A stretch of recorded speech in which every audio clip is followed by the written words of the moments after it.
They go to work every day. They put a roof over your head. They feed you. They take you on vacation. Like, if you do the wrong thing because someone's whispering in your ear all the things that you think you want to hear and you end up pregnant, like what does that do to the family dynamic, right?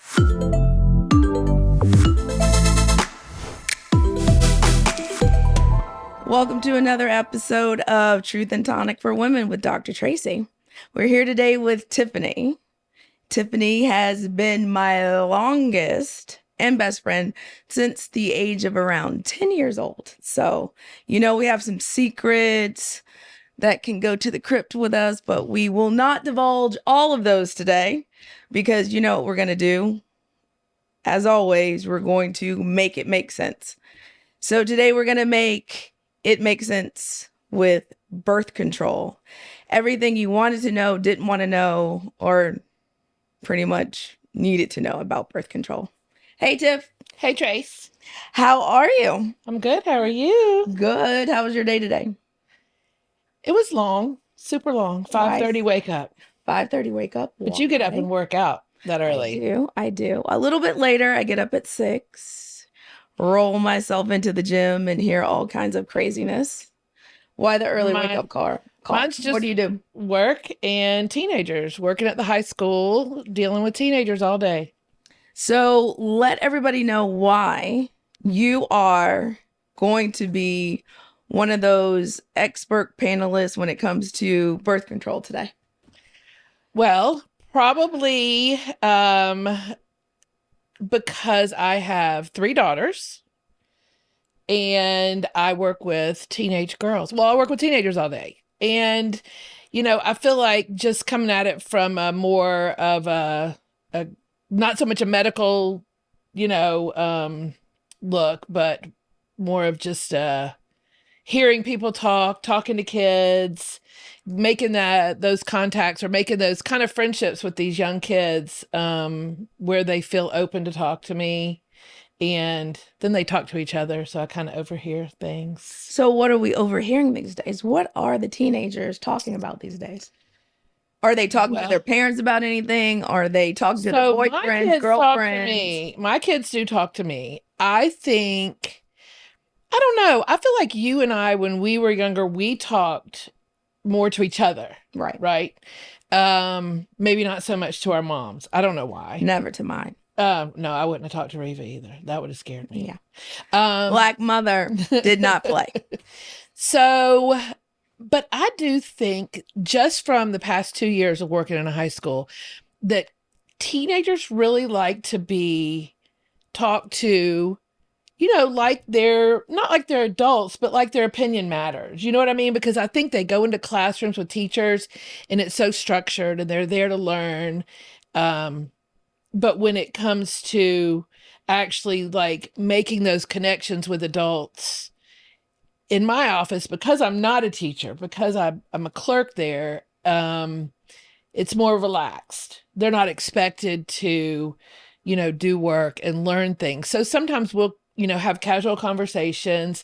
So I'm not sure that they would all ask me about birth control, but quite a few have asked me, about boys, about this boy or that boy, and how do I approach that? So I do feel like if I ever needed to, there are a few kids that I would talk to, but more listen, because I don't want to give advice to somebody's kid that's not my own, of course. I could, maybe guide them in the right direction. Mm-hmm. But I feel like Do you think that back in the day, if one of us overheard something that a teenager was saying, that our parents would have chirped in, meaning like it takes a village? Do you think that the times have changed between then and I now? think so, for sure. Well, you and I were super close, and we had a few other really close friends, where, we would go back and forth to each other's houses. We would spend time with each other's families. So in that aspect, I think, that was like our village. I think that everybody now is so vocal about everything, the way they raise their kids, about politics, about religion, about probably even birth control, that they would be less likely to go and ask. Um, I feel like it might just, everybody has so many crazy different Ideas. opinions. And I haven't been in the school system, like elementary school system, in quite a while. Yeah. But what is the curriculum around birth control, like health, So sex, education? What do I children learn these days? the only thing that I remember my kids learning. Now, you remember my kids are a little bit older. I mean, I have a younger one, but she's not that young. Um, they were in middle school and they went to Fern Bank. For sex? Yes. Get out. Yeah. They went to Fern Bank for sex. And guess this, in my oldest daughter's class, they mixed Did they up. bring sex into like animals? Is that how they did it? Or No, no, no. that was just like That was just that's where they the went. location? That was Okay, the location. okay, okay. And it could have been because they were in that small private school, So I can't speak for public school, but in my particular instance, but they mixed it up and they took the younger grades to the STD Nice. and then the older grades to the Pregnancy. beginning, just that, low level sex. So my daughter came home with STD information before she even had like. And did you sign a permission slip? Did you know this was happening? Well, happening? Did you think to yourself, "Oh my God, the kids are gonna go home today, and I'm gonna be like, okay, so this is a vagina, this is a penis. Let's make a diagram." Listen, well, I had 3 girls, so I remember specifically when I told them what a penis was, because they didn't grow up with a little brother. They didn't know. Inquiring minds want to know. When did you tell them? So maybe I think it was before Sophia was a baby. So maybe like 5 and 7. So they knew vagina and they penis. knew vagina and penis. And it was really funny because they just thought it was hilarious. Because they didn't know. Yeah. They didn't know what that was. Well, I mean, what did we grow up with? TT and PP for penis, TT for vagina, your girly parts. What else? Like all the things that were not the thing. No, not the thing. High school coochie. Yeah. I still think they probably say that. Grey's Anatomy, we got VJ. Yeah. Which is still one of my favorites. Yeah. So, no, for JJ. VJ. It's JJ. Somebody's name is probably VJ. They're probably like, no. So, I get it's such a big mixture because, the more I learn about teenagers, the more I see how different everybody is in the way they raise their children and the things they teach their children and the things children see. Before, when we were teenagers, and then of course I had children, but then all of a sudden they're teenagers and I'm like, it's a different ball game. Yeah. But do you think that we're hindering children by not having conversations about birth control? I mean, I'm saying, do we think in this age of social media, people not being socially apt to like hang out, have a conversation, is the birth control conversation needed, or is it overlooked, or like, where do you think it fits in today? I don't know. I could only answer for me, but I would hope that parents would realize that it's very much needed. I see a lot of grandparents raising their kids, their grandkids. I'm sorry. I mean, a lot of grandparents. But I have kids. great grandparents. They're raising their kids their grandkids as their kids. Yeah, because their kids had them so young and they were so irresponsible. Yeah. You know, I hear of a lot of really super young kids having sex. Yeah. You know, What's young? okay, so my 13-year-old was taking a test last week and she had to go to a testing site. And so when I picked her up from the testing site, she got in the car and said, Mom, I met a girl today who's my age, and she was here taking this test because she's homeschooled. And when I asked her why she was homeschooled, she said, Oh, I'm 3 months pregnant. Oh, okay. Well, I mean, I'm glad that she showed up for her No, test. yes, she showed up for a test. That was good. But Initiative. But clearly no one had a conversation with her about yeah, and I don't know, okay, sex. Would you think at 14 or 13 you should? I don't know. Yes, I think so. So, I mean, now I know. I think but that the earlier the better. And I know that we're in an age where social media and the abstract, and you're not hearing voices, and you're not doing all the things that we used to do as kids, which is like play kickball, stay out until like the lights turn on, and then you better be in for dinner. Those types of things, like kids are on their phones and on computers, so they're reading about things, and they're not necessarily reading about the birth control or the sex but they're all reading wrong, but they're seeing the porn and the sex and the they glamorize it. Yeah, the glamorization of like bodies. And remember when I said to you, well, like, you love my kids like they're your own. Yeah. So, and my kids call you, and we've talked about it, and they've talked about it, and they said, do you mind if we call Aunt Traci? I'm like, no, why? You got to go to the source. Yeah. But when they were younger and my husband and I had that conversation, we said, it's going to be natural to talk to your friends about it, and you're going to want to talk to your friends about it. But you need to realize you have to find a trusted adult source to find the real information. Or multiple. Multiple is fine. But, when we started talking about this, when you came to me and you had been talking about this, I said, well, we make a good team always, but this will be a really good place for you and I, because you have that medical background, and you are that source.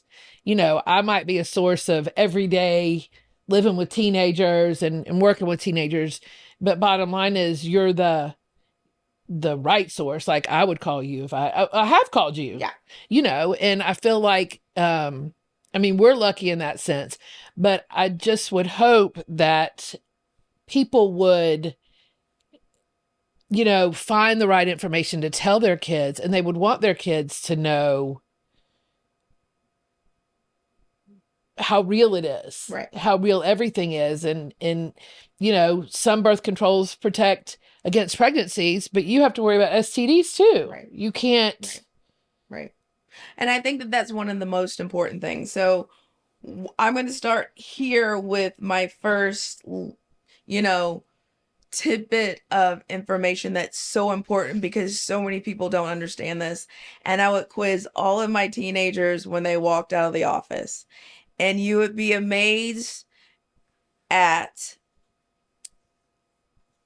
the number of times someone tells you that they know something, but they don't know something, right? So I would say to them always, so birth control, pills, condoms, right? Yes, Dr. Traci, I got it. What's the difference? Well, Dr. Traci, I'm not going to get pregnant. I'm supposed to use the birth control pills so I don't get pregnant. And I'm like, what's the difference between the birth control pill and the condoms? Well, what do you mean, Dr. Traci? Like, I'm not going to get pregnant. Okay, so let me explain it to you. Birth control pills. No. 98.5% of the time, depending on what you're using, you're not going to get pregnant. But you know what a birth control pill does not do?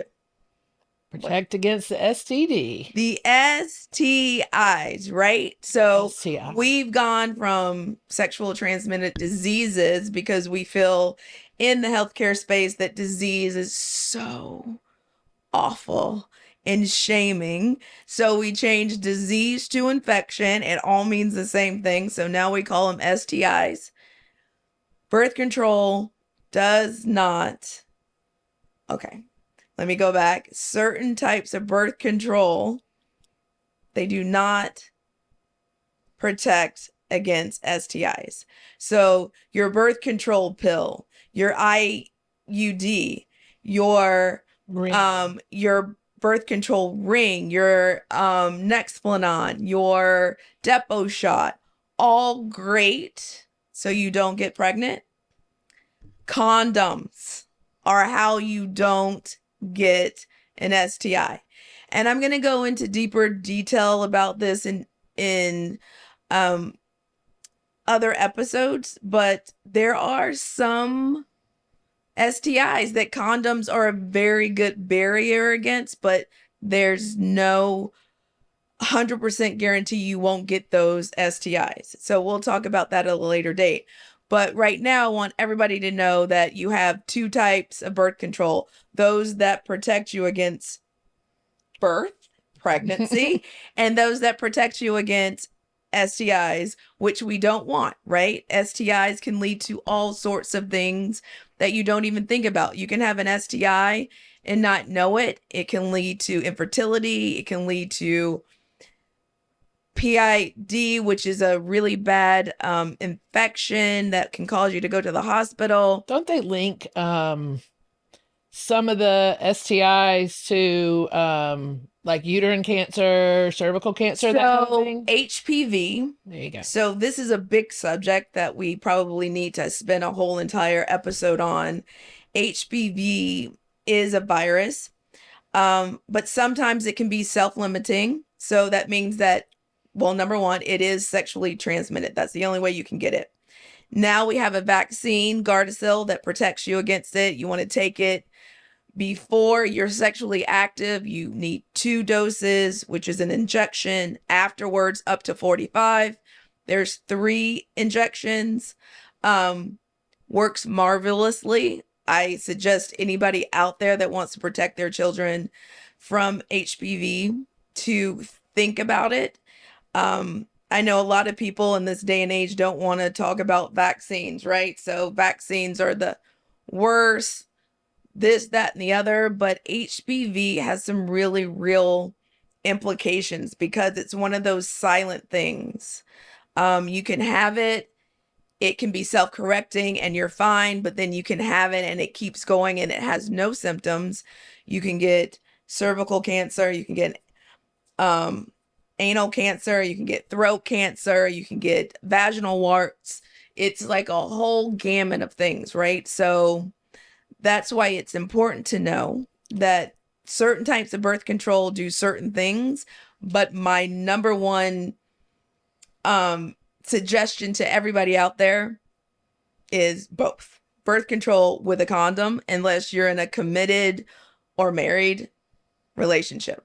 That's my advice to everyone out there. Certainly you can do whatever you want to do, but you'll want to get double protection. You don't want to have a baby and you don't want to have an infection, and definitely you don't want both at the same time, which can happen. Okay. Or if you're young, you would just suggest a little abstinence. I mean, since you're on your phones anyway, just stay in your room and talk on your phone for a couple more years till you're out of your parents' house, so you do not give them both a stroke. Yeah. Don't bring any babies home. No. Not when you're that young. No. I mean, we all say that, but then they bring them home. You're like, so when can I babysit? Yes. What can I do to help? But I do think it's important to maybe even educate parents, specifically probably moms, on how to talk to your kid about sex. Well, you know, I think a lot of parents, I mean, you see it's a cycle, you know, I mean, you have young parents. Pregnancy, especially a cycle. Yeah. But here's why I feel as though it's a cycle. It's like your mom has you and she doesn't know how to be a parent, right? So then the only thing that she knows to do is to tell you, don't do it. Don't. Penises are bad. Penises are evil. Penises are the devil. Or she doesn't tell you anything. So what? No, they always tell you something. So now what do you want to do? What do you mean? A penis is the devil. I want to see it. I I'll want find to out for touch myself. it. I want to no, it's not. And my boyfriend said he loves me. Oh yes, my boyfriend said he loves me. He loves me. Love 13. What about the story you told me about the teenager that was pregnant, and you said, "Oh, so you planned this?" Oh, yeah. So, you guys, I'm in my office, and like I said, I love my teenagers. They come in, they have crazy stories, they look at you like you're stupid, and then they're your best friends. So, I think this girl was, I want to say maybe 12th grade, right? So, she almost was into college, whole, Life ahead of her. college, the whole 9 yards. She comes in, and I'm doing a history and physical, and I said to her, I said, so this is a planned pregnancy. And she goes, wait, what? No, it's not a planned pregnancy. I was like, it's not a planned pregnancy? And she goes, no. And I'm like, so you used birth control? No. You used a condom? No. And I said, so it was a planned pregnancy, honey. You have to take precautions Or not to get pregnant, or it was planned. I know you don't like to think of it that way, but you planned it. and it can happen on the first time. Oh, it only takes one time. So anyone that tells you no, it's the first time, especially those guys that are like, no, I'll pull out. No, they're not. They're not. And if they do, it's already when half of it is done. So it was planned. It was planned. You gotta read between the lines. As women, and I will keep harping on this because literally I want it to make sense to everybody. We hear what we want to hear, right? So if all of your friends have a boyfriend and you start dating a boy and then he's telling all the things that you want to hear that makes you feel all giggly, that's all fine and well, but you need to take quiet moments when you get home at night and think to yourself, is this what I want? Is this What does it look the like? right thing? Like, I know that no one should live their lives for someone else. But if you're 13, 14, 15, 16, 17, think about your parents, right? They go to work every day. They put a roof over your head. They feed you. They take you on vacation. Like, if you do the wrong thing because someone's whispering in your ear all the things that you think you want to hear and you end up pregnant, like what does that do to the family dynamic, right? What does that do to the family? So there's just so many things that I don't think that women, young women, even older women think about. They think about the moment, and they don't think about all the opportunities and the life in front of them. And that's the crux, right? Because women are everything. Like, we're everything. We carry life. We work, we support, we nurture, we teach, we do all the things. And it's great to do all the things, but you need to harness your power. And I think that this is one of the things that I want this podcast to really emphasize, that our health, our well-being is so important in so many ways that you just don't even know the power that you harness. Well, I would totally agree. Even from a very young age, it's such a hard lesson because, when you're a young female, you're carefree and, you know, like any young kid. I'm not just saying a young girl or anything, but you don't picture what your future is. You don't picture what tomorrow it looks like. And that's fine because you really should be living And that life. developmentally, Yeah. that's the way it's supposed to be. Well, and like you said, if you could teach your child like to come home and to, you know, sit down and really think about your life for a few minutes, you know, these are big decisions. I think having sex is a huge decision. And there are no takebacks. no, Once you do no, there are not. no And it's takebacks. not, and you know, I hear stories about you know, teenagers having sex, and I kind of in my own time or space, you know, try to figure out about their dynamic. Like, what does their dynamic look like? What are you looking for? Why? Do you want to know what it's called now when you have sexual partners and you're young? What? It's a body. How many bodies do you have? What? Yeah. How many bodies do you have? So when this girl, it's crazy. yeah. So this young teenager at the school where I work said to me the other day, that girl right there that just walked by, she has 20 bodies. And I was like, she has how many? And now, mind you, I just found out what a body count was like a couple months ago. I mean, I'm hip, but I'm not that hip. And, you know, the lingo changes every 5 minutes. But she said, yes, she has 20 bodies. And I said, well, how old is she? You know, well, she's, I don't know. She said 10th grade. And how do you know? Because they talk about it. But you remember they brag back about in the it. day, I people know. say a lot of things that weren't true. Yeah, that's another high. thing that's another thing that women have to worry about, right? So you have a boyfriend, you're in high school, you're loving your life, you're loving your boyfriend, you have sex, they break up, you break up, and then he tells his friend, and now every guy that wants to call and ask you out that you say no to, or if you go out with and maybe kiss. Well, so you're right. You are right. You're totally right. Now you're the because you don't know. Yeah, you don't know. Like, does she hate her? And now they're talking about it. But I honestly think that it's a bragging right for most girls. I think it's a bragging right.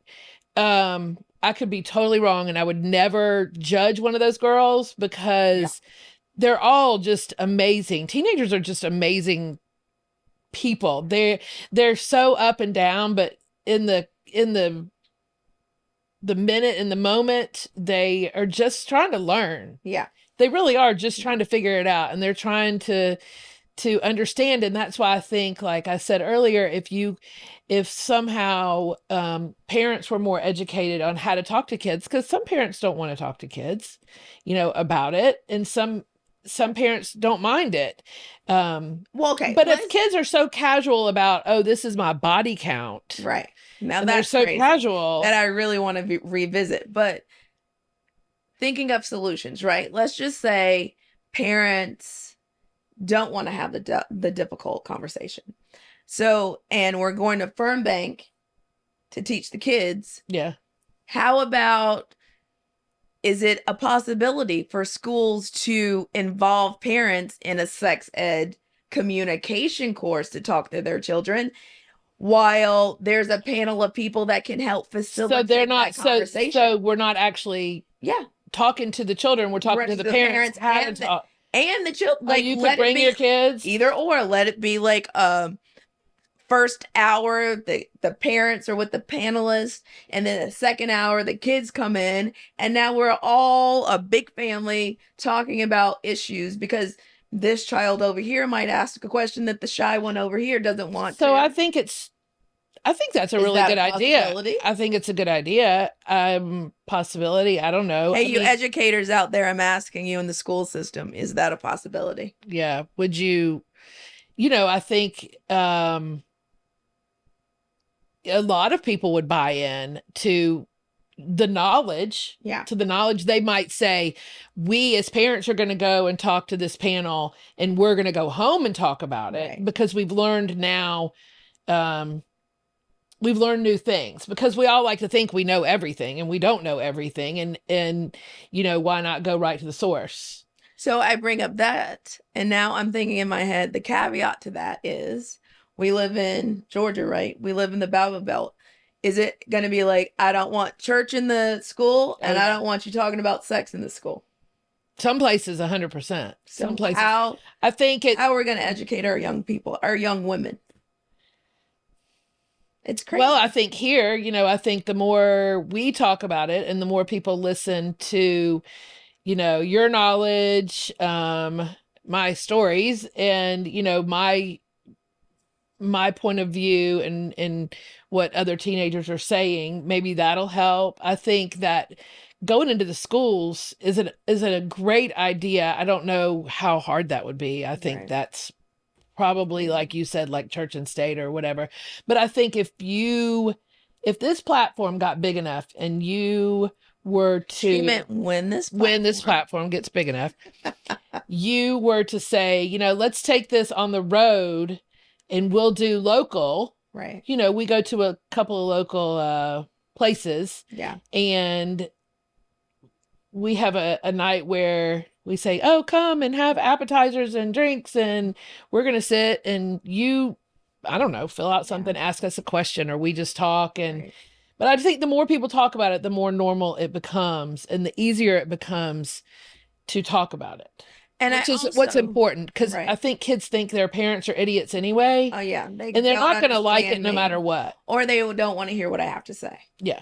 Or they're they're going to not. be angry. That's the other thing. My kids were like, Yeah.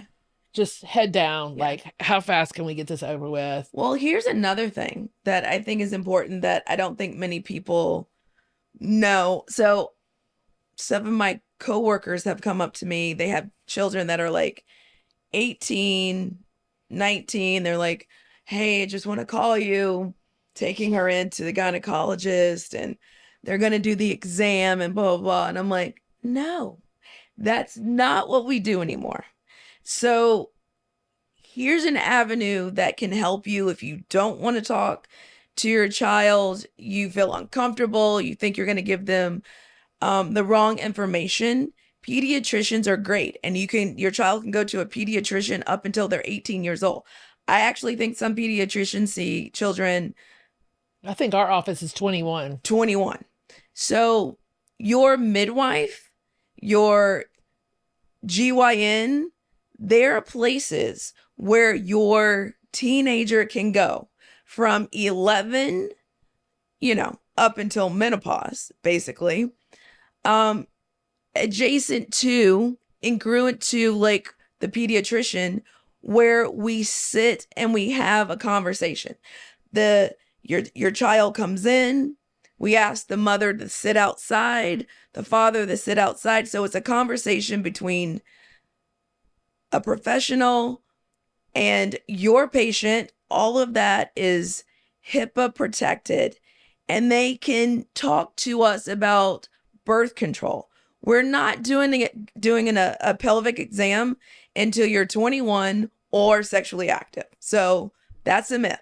You can take your child to see any GYN and midwife. They're not going to do an exam. They're going to sit and chat with your child, figure out what's going on with them, how they feel about things, and just create a rapport so you feel comfortable going into your later years. You've seen this person, you know this person. You're like, remember when I haven't even started my period yet, and now I have my period. I'm talking about birth control. Like, So it's a very good avenue for children, right. So and parents. I think the one of the very important things for parents to know is there are a lot of avenues to help your child learn about this and be comfortable with the topic, and most importantly, get the right information. Right. Because it's fun to talk to your kids. It's fun to talk to your girlfriends. We talk, we chat. Yeah. We talk about stuff we don't know, and we talk about stuff we do know. Right.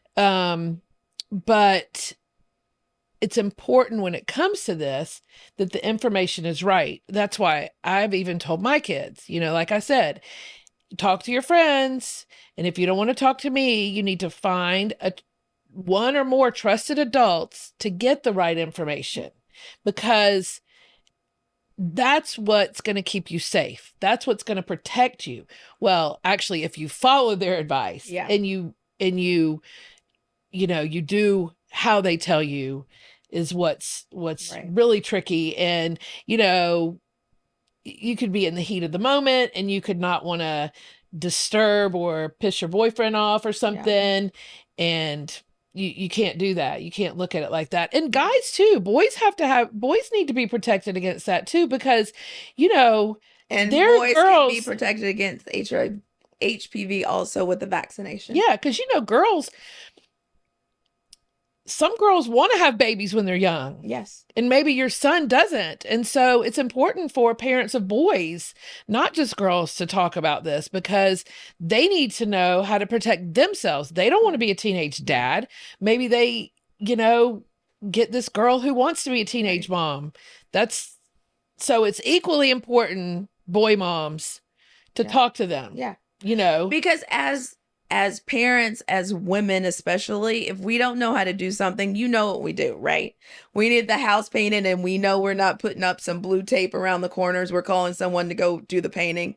When our car doesn't work, we call a mechanic. When this doesn't work, we call that person. Same with sex, same with birth control, same with those things. If you don't know how or do not want to because it's difficult, or you don't know the right information, call somebody, talk to somebody. I mean, we're a tribe, we're a community, we're here to like lift each other up. Don't think that you're in this alone, but definitely have the conversation. Birth control is monumental. I mean, we are looking at the state taking away rights that women have had for thousands of years, right? So they don't want to pay for us to have birth control, and they won't allow us to have an abortion. So this is where we're going. We need to start at the decision level, because when it gets past that, sometimes it's out of our hands. We got to figure out another way. And I think fundamentally, knowledge is power. Knowledge is definitely power. And, you know, you have to think about your future. Think about, like what you said, how does this affect the family unit when you're young?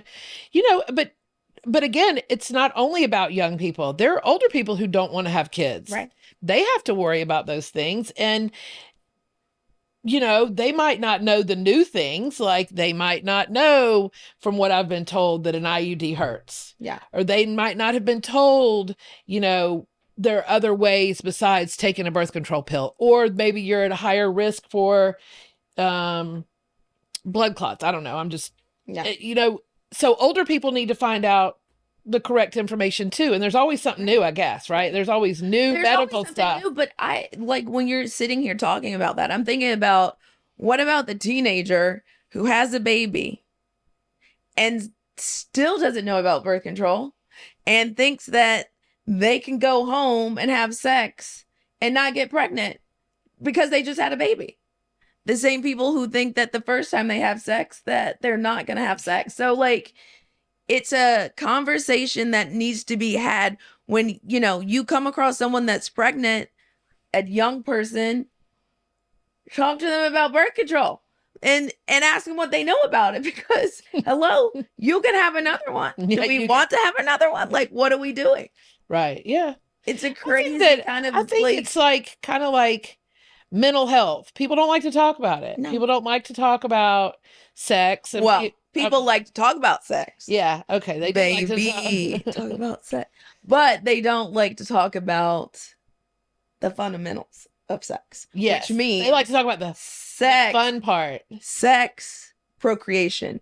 That's really what sex. Your body is made to do that. You know what? I think about that. And I think about like the lack of birth control, you know, ends up in a pregnancy, or can end up in a pregnancy. But I don't think that teenagers think about STDs. No, I think of a teenage, and I'm not trying to say like that's all teenagers think about is being pregnant, but I should say I wonder how many teenagers think about STDs when they're having sex. Well, you know, or before. So many STDs now they're asymptomatic. They have no symptoms. You can have them for months, years, and not even know you have them. So I feel like And if you have a they body don't count of think about it. 20, Yeah, you've just passed your. yeah, and you have no idea.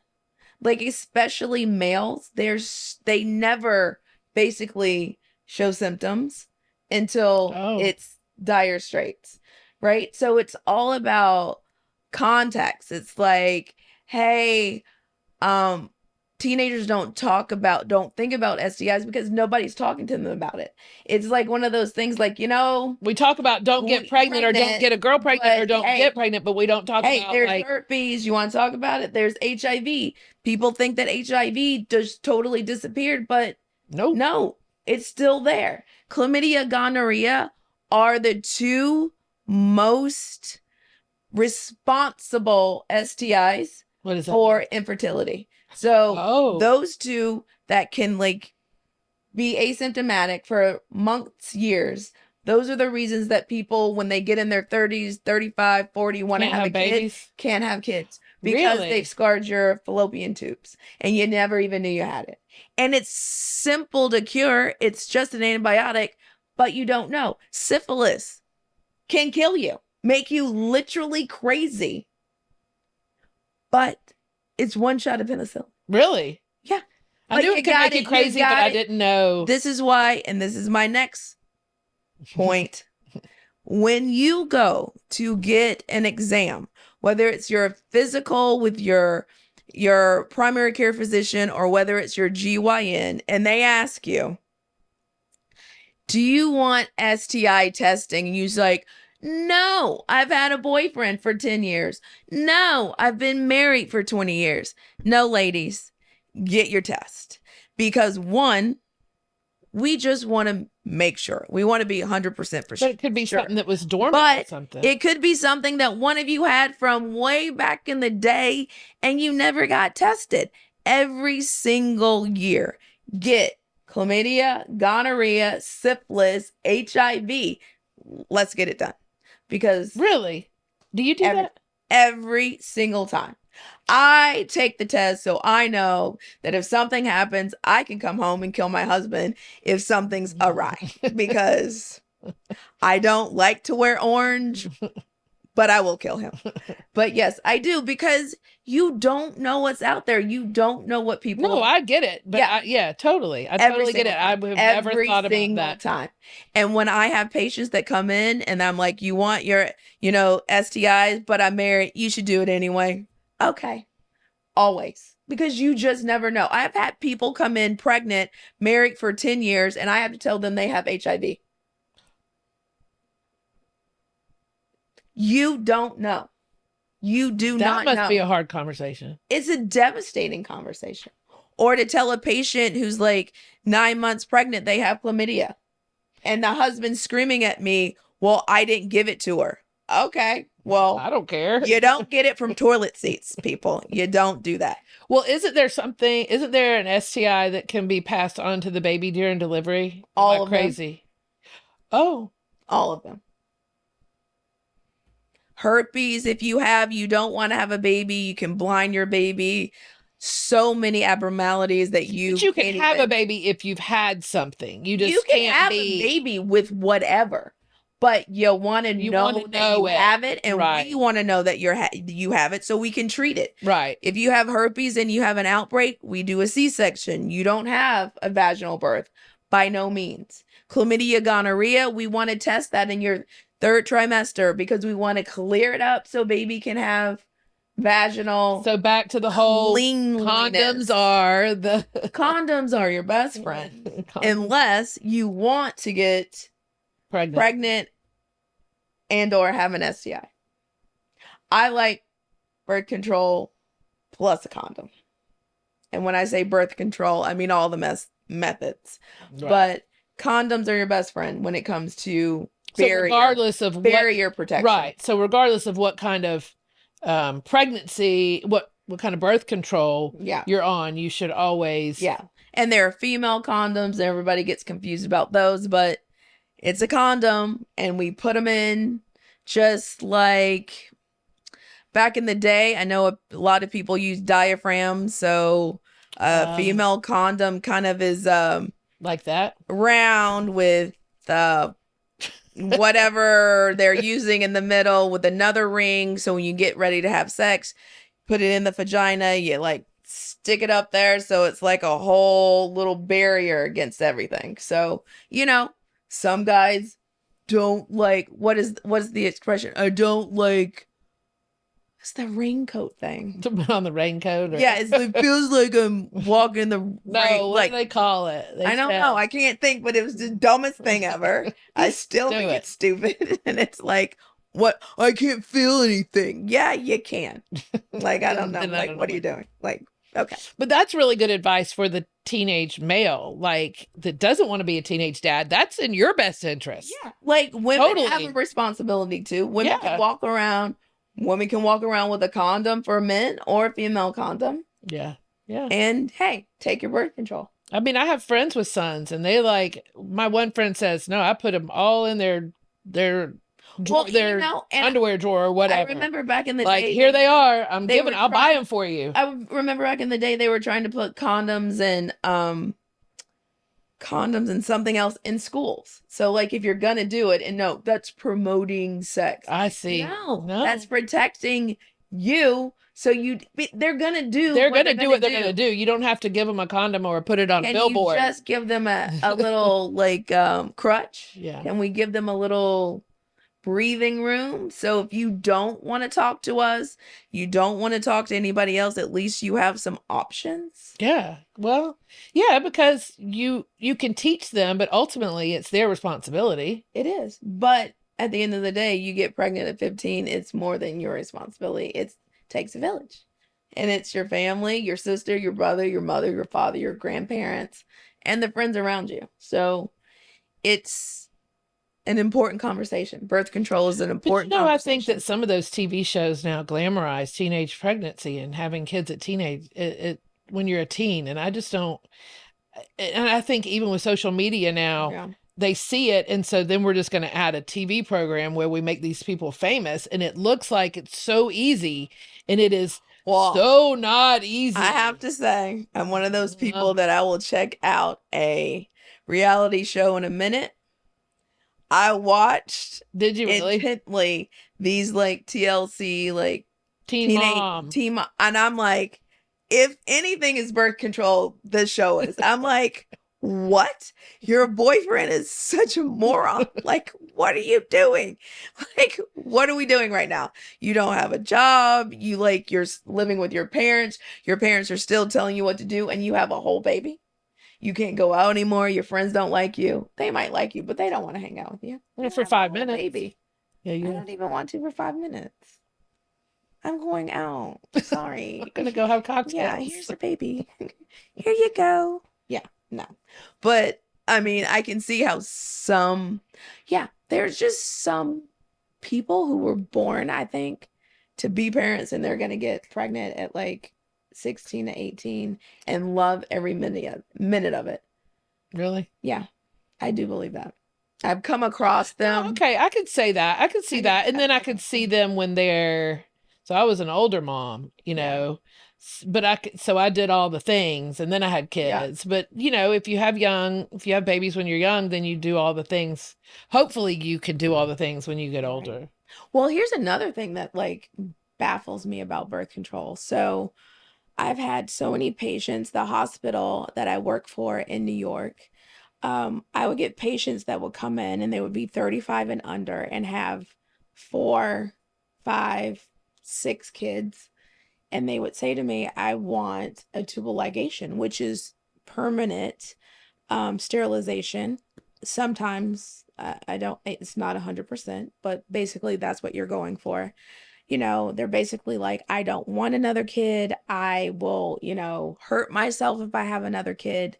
There are doctors that will not do a tubal ligation Without? if you're not 40 or over because they think that whatever is happening in your life, us crazy, uneducated women would Or want we're to just about to have, meet somebody and must have their children. Like, no, we're not going to or do that it. you're making the decision because your kids are young and they're driving you crazy No, and that you're going to basically, they regret say it. you're going to meet another guy and they're going to want to Oh, have kids. And then you're going to come back and sue me because I gave you a tubal. I thought, you know what I thought you were going to tell me? What? I thought you were going to say without the husband's permission, because No. I have a friend who had, I think, had her tubes tied. And the doctor had to have her husband's permission. I was like, I'm sorry, what? Yeah, exactly. You have to have my husband's permission to tie my tubes? That's not Yeah. I mean, that's the most insane thing. There's so many crazy things that happen between doctors and patients that are like left on the floor. And I hope that we get into all of them because they're stories that women need to hear. You need to know. Knowledge is power. Knowledge is power. And I'm saying this because you need to start with your children early. You can't wait until they're 18 and think that they're going to start listening to you. Sprinkle it over their broccoli. Plus, Sprinkle it with their ice cream with some like sprinkle, like little by little, give them knowledge. Make them powerful. Make them know their worth. and make them know that they a future. Right. And it also helps them, if they're at a young age and you're giving them knowledge, it helps them, hopefully it'll help them crave the knowledge. So when they get older, they'll seek the knowledge themselves and they'll be able to be that healthier female, in every aspect. Because there's things that pop up when you get older that take you by surprise for your health. Also, like nobody nobody sits down when you're 30 and says, let me tell you what's going to happen when you're 50. No, we sit down when they're teenagers and we tell them about getting pregnant and birth control, but nobody sits down and says, oh, by the way, when you turn 50, you're going to gain 20 pounds and you're going to work your butt off to try to get it off, and it's not going to come off because you're in menopause or perimenopause that starts as early as 35. Right. Like, and people don't know. So people But to that point, like, if you are that person that's sprinkling knowledge to your child and her best friend says, I'm going to have sex, but it's our first time and we're not going to get pregnant, so it's not a problem. And your child can say, no, mom and I had this discussion. Right. You most definitely can get pregnant. Yes, 100%. Like, that's what you're doing when you sprinkle knowledge to your kids, right? They spread it. They tell other women, they tell other friends. Like, it's like I keep saying, we're a tribe, we're a community. That's what we do. Yes. We help everybody do better, be better. Yes. And make it make sense because because you can get pregnant the first time. And it's not easy. Life is not easy, and raising children is not easy. It's not easy when you're 30 and you're financially stable, much less when you're 17 and I don't even know how to do it. I really don't. And commendable. There are people who are 15, 16, 17, 18 that have been amazing parents, and tip my hat to you. I just don't even know how you do it, but also it's just so much harder. Yes, it's harder. It's not, it doesn't ever say, I don't think we would ever say that you would be a bad teen parent. It's not about being a bad or a good parent. It's about yourself. It's about who you are, and it's about your life, and it's about the opportunities you have when you're a teenager, when you're a young adult, that you might not have if you have a baby. I mean, by no means would I say, like, I think babies are freaking amazing. I think they rock, no matter what age, but it's just not ideal. Yeah. It's just not ideal. I had someone tell me when I was saying this very thing. I think I was precepting when I was, in my midwifery program. And I said, I cannot believe how many people come in here under the age of 21 with 1 to 4 kids. And the midwife said to me, she goes, listen, She goes, I know it's not ideal, but you're fearless and you think you can do anything. And it Yes. may be the best time to have 3 kids when you're 17 and you don't know how you're going to do it versus you just do 30 you don't and you're overthink it. thinking, oh my God. Okay. So, there's a up and a downside to everything. Silver lining. Silver lining in everything. Yes. But anyway, thanks for being here, Tiff. And I hope we made it make sense to you. Just text, email, not text. I'm not giving out my number, but definitely email. She doesn't respond to text. Definitely emails with topics you want to hear.